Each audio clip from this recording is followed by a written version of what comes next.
Mattoon. And I'm Jimmy Lewis, and this is the one beer review of the GasGas EX350F. So this is, well, it's a brand new bike. KTM acquired GasGas. They basically are using their platform approach. They took what was their 350XCF, gave it some nice new red plastic. They did all the XCF things from the SX line, which is added the O-ring chain, the 18-inch rear wheel, it has the kickstand. This is designed to be an off-road race bike. And the GasGas, what makes this a little bit different is, of course, the color, the name. And they've done some things to reduce the price a little bit. So Matt, what's the price? It's at $9,999. And that's about $700 less than the comparable KTM. Mm-hmm. So, quote, the price reduction stuff is, number one, probably the most obvious is a cast triple clamp. It's not the machine built piece that's on some of the other bikes. The other thing is it has on the exhaust system, it's a straight through exhaust. It doesn't have the plenum chamber inside of it. And then the wheels are supposedly a cost cutting feature. They're silver rims. They don't have any markings on it, but we're told they're made by Excel. So that is where they're getting the slightly lower price out of.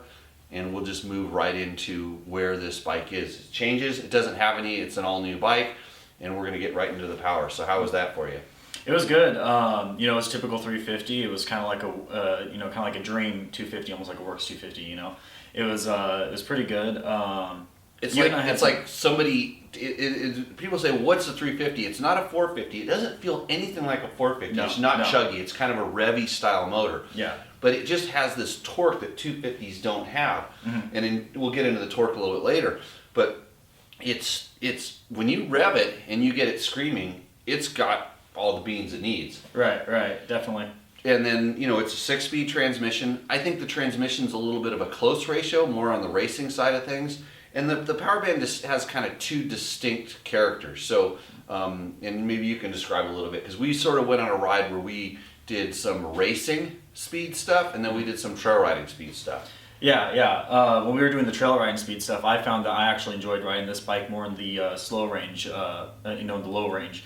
Kind of keeping the RPMs a little low, not really getting on it like a race bike, like you would expect a race bike to. Jimmy, on the other hand, though, you liked riding a little bit more on the. I like to rev the bike. Yeah. This bike, it goes, and I don't think it has the same torque that like the KTM's do, and I really specifically attribute it to the exhaust system. Yeah. It's like the throttle response and stuff, and just the way it responds. And we also have a little bit of cold starting. It doesn't start as easily as I remember the KTM's starting. You know, it starts up, but it just you got to warm it up. Yeah, and it's been cold here. That's why I'm wearing a jacket. Yeah. I took one for the team without jacket. So anyhow, it's sort of got this two style power band. Where there's very little, if any, flywheel weight. It's prone to stalling, especially if it's zero throttle and there's no compression braking. So it's like a two-stroke in a lot of ways, where you want to get on the gas and let it sing, and it has a long power band. You don't have to shift it that much. The bike just plain goes like a typical 350, right? Yeah. Hydraulic clutch was great. Shifting was great. Like I said, transmission ratios, maybe overall range. It's got a nice 6-speed in there, but like maybe first is a little bit tall. Not as bad as a motocross bike by any means. 6, it feels like it would pull a lot taller gearing. Yeah. And I definitely felt what you were talking about with the first gear, though. It was definitely tall. Yeah, you want to use the clutch. And then so it's, like I said, a little bit prone to stalling. And if the throttle is not turned on, there's just not a ton of torque in this motor. No. And so it's sort of like you want to be going, you want to be revving. If you move on to the suspension side of the things, its setup is pretty. I would say it's really good for what it's designed to do, which is be a off-road race bike. Yeah. When you start going trail riding, the speeds, then the fork starts being a little bit harsh. The back kind of matches it, but not as bad. And this has the WP Exact AER fork, which is air fork, which it's one of the best air forks I've ridden. And it's sensitive. And the good thing about it is you can change the spring rate very quickly, and right away, it was set at 9.8, ours is actually at 10, and we dropped it down to 9 bar, and it for the trail riding stuff, it made it way better. Yeah. all of a sudden it was, supple and compliant where it needed to be. Maybe using a little bit too much stroke, but just that little bit of a change, and the fact that you can change that is really good. I think that the fork can use a little bit more time on it, and I'm pretty sure we can dial it in a little bit better with clickers and kind of come to a happy setting. But I would say somewhere around 9.5 would be ideal for more like racing. We started picking up the speed. I wanted just a little bit more hold up. Yeah. On the when we started using the stroke, I'm willing to sacrifice the kind of the bump compliance there for a little bit of safety, and then less dive going into the turns, especially in the sand. Yeah. And then overall, what did you think on the suspension?